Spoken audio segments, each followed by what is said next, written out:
Good afternoon, everyone. I'd like to start with a question. How many people here today have heard of an electric vehicle? If you just raise your hand. Yeah, so pretty much everybody. And that makes sense because according to EIA.org, an article titled Electric Sales Cars to Break Mineral Supply Chains Are Looming, posted in 2022, showed that reported sales in 2022 hit 2 million in just the first quarter, which is actually a 75% increase from 2021's first quarter.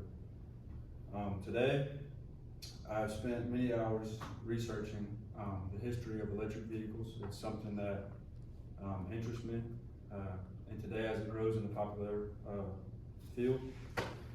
So why would this be important to everyone else? Why am I here talking about this? Well, statistics show that maybe one day this might be the whole major industry. It might not be gasoline anymore. So I think it's important to gain knowledge on what your future might be, whether you want to invest in it, you want to buy from it, you want to save money for your family. I mean, there's tons of logistics that go into it, but that's not what I'm talking about today. Today I just wish to inform all of you about the history of it. So if you do choose to learn more about it, you can, from the history and whatever you feel. I'll be discussing three main milestones of the electric vehicle. First, we're going to discuss the invention of the first electric vehicle.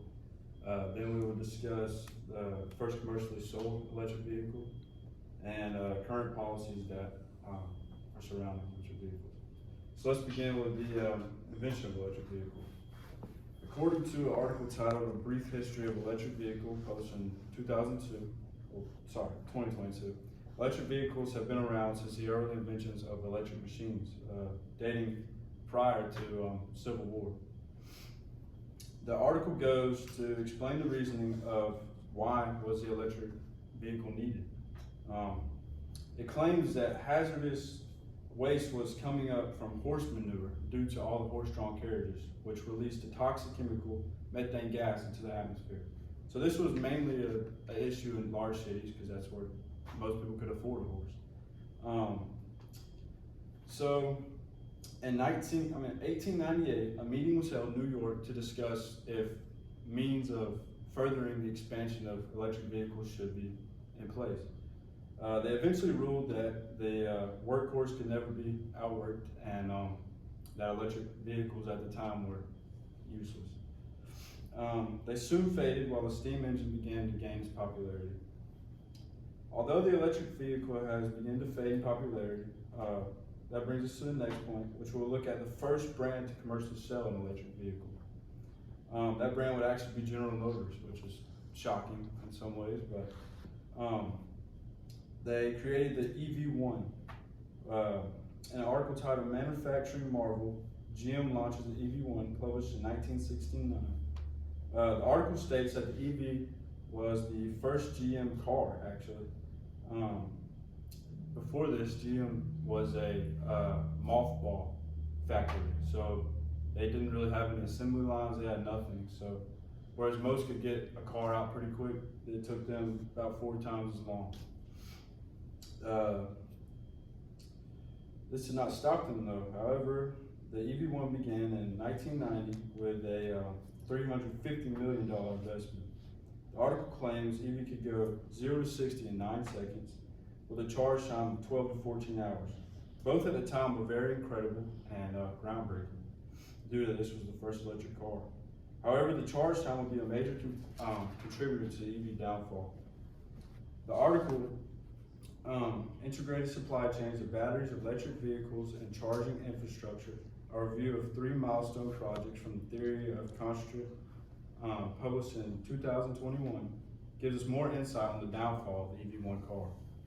Like stated before, GM was a mothball company, which in turn meant they did not have up-to-date assembly, as well as it taking 12 to 14 hours to fully charge. I mean, that would take a while to get to the beach.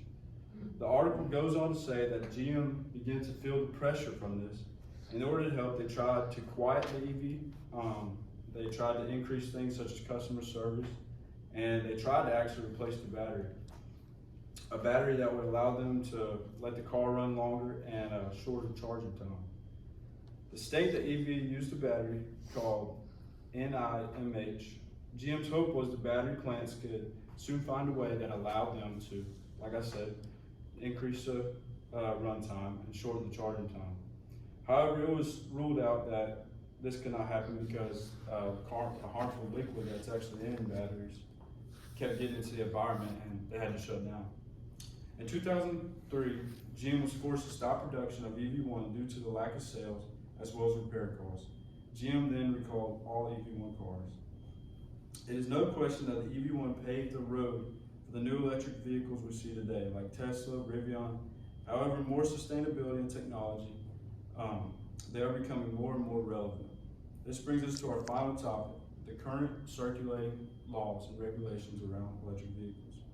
An article titled Timeline of History of Electric Cars, Trends of the Future Development, published in 2002, states that due to rapid growth of the electric vehicle industry, many companies have established that electric vehicle industry will soon surpass the combustible engine. Due to companies being faced with statistics, they are charging their business model in order to stay in the market. The article then gives us major dealerships and, the article then gives a list of major dealerships and their plans for the upcoming years. The list goes as follows. Jaguar plans to sell all electric by 2025. Volvo wants to sell all electric by 2030. 2008 for Lotus. In addition, General Motors looks to be fully electric in 2035, with Ford only selling electric vehicles in Europe by 2030. However, it's not only the companies who are changing policies. Countries themselves have begun changing policies for electric vehicles. The article uses Australia as an example, stating that owners of electric vehicles have access to free parking, the ability to travel in free and public transport lines, and have the ability to drive at a speed of 140 kilometers, whereas a combustible engine can only legally surpass 100 kilometers. This is only one example. Statistics show that other countries will soon follow similar policies. It is apparent that not only major companies are moving to the electric industry, but countries themselves have begun to see the market for it and change their ways. Today we discussed the beginning of electric vehicles. Next we discussed the first commercially sold electric vehicles, and finally we discussed the policies around them. The electric vehicle is still early on, despite conflicts in the early beginning electric vehicle. New technologies and company research, along with countries giving incentives to owners and electric vehicles, have created a successful future for the vehicle industry. Thank you. Any questions?